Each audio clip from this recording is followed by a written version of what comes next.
Hi, this is Chef Claudia, and today I'm gonna be sharing a recipe that's not only healthy, but so delicious. Because hey, healthy can be delicious too. It features an Atlantic salmon and of course, a delicious mango and pineapple salsa. Let's get started. Now here's a couple important points to pay attention to whenever you're picking out your fish. First of all, make sure that you look at your fish. It should have a nice uniform golden color throughout. Second of all, make sure that you know your fishmonger. Know where your fish is coming from, whether it's wild caught or whether it's farm raised.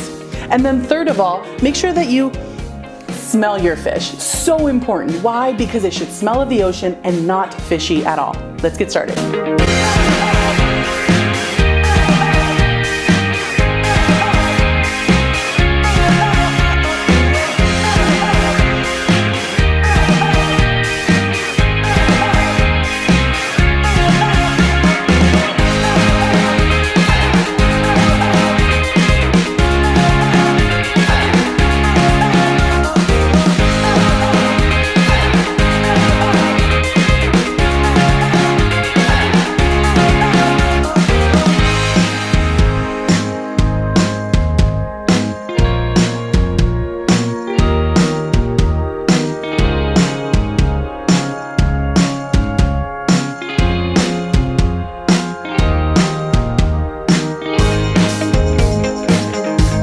Well, what do you think? Do you agree? This is nutritious and delicious. If you want more recipes like this, make sure that you visit us on Tajín.com where I have plenty more recipes like this.